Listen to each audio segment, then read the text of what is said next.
Hi, Harry Dent here with the Rant for August 9th, Friday.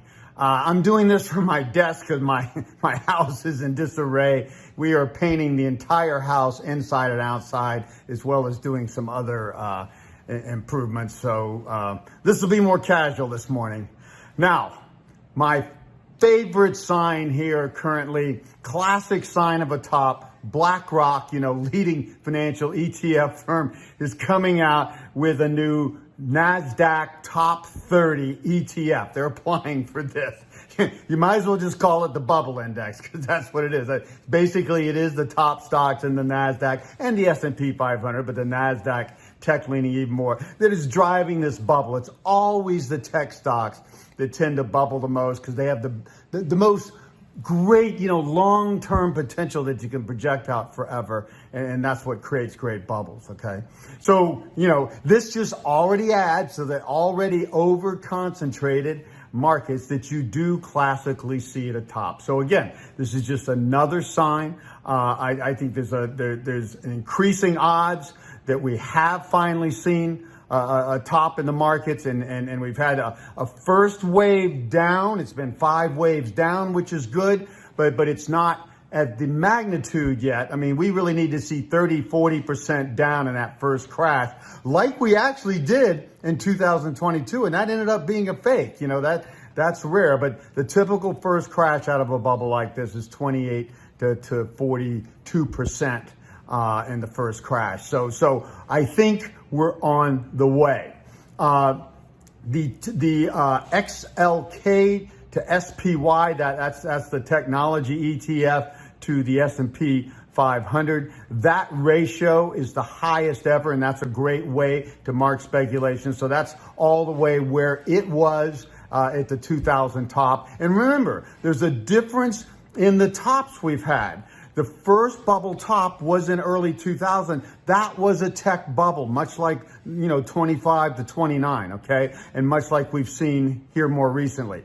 The second top in late 2007, that was the long-term spending wave peak of the baby boom generation, something I've been forecasting for decades to happen and to end. And that 2008 would look like the next Great Depression, which it did, okay? So, and this is the second bubble top.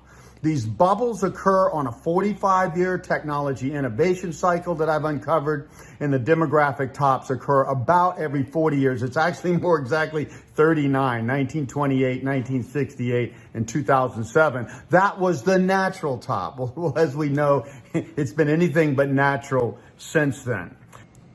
The most important pattern I'm seeing constantly in this topping process, okay, because we never know until it proves itself more fully, okay? Bitcoin has been peaking, it looks like, in what I call a declining channel.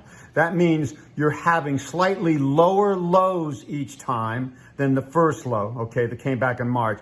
And, of course, on the bottom of this channel, you're having slightly lower lows, okay, every time it goes down. So we just made what should have been the final low in that channel, and it looked like it was breaking through, but of course the markets are so good, it was a fake, and they've been rallying here just recently, okay? So the key sign I need to see is a new low in Bitcoin. After it's run up over 60,000 again, I need it to break down like below 51,460, okay? And so when we see that, we can get more confidence that this is actually a top and that we're going to see more follow through on the downside, and this crash is going to get more serious. Okay. So again, this is looking finally 4.5 years late. I mean, really, this is the real truth about all this stimulus and all the government coming in. Basically, we have said no to free market capitalism as soon as the economy got difficult because of a generational downturn that was predictable back in 2008 forward, okay? So that's what they've done. They've thrown it out. We're going to run the economy. We're not going to trust it because it wants to go down. And so that's what we're happening. So when does the economy win? And again, we're going to need more to the downside to prove that. And the two ways, the simplest ways to play this are to either be short stocks SQQQ is triple short. That's very high volume, highly traded. I like that, but you got to realize it's triple short, so you can buy a third of that if you just want to be one time short. Or you can buy PSQ, which is one time short, the QQQ or the NASDAQ 100, okay? The other way is Biddy. Biddy is short Bitcoin. And again, Bitcoin is leading this.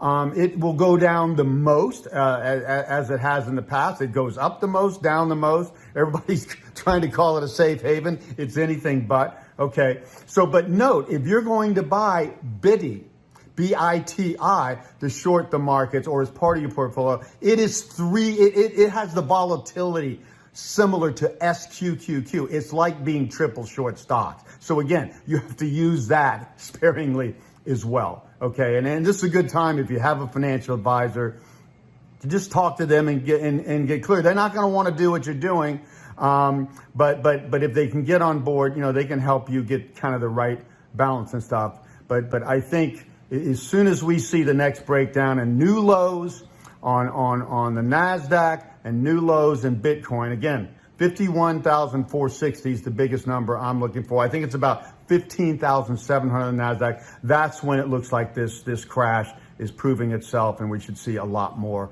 downside. And I think the next move should take us at least into early 2025, and that'll just be the first wave down. Okay, so there'll be more moves to follow that. So again, obviously, I'm going to keep you updated.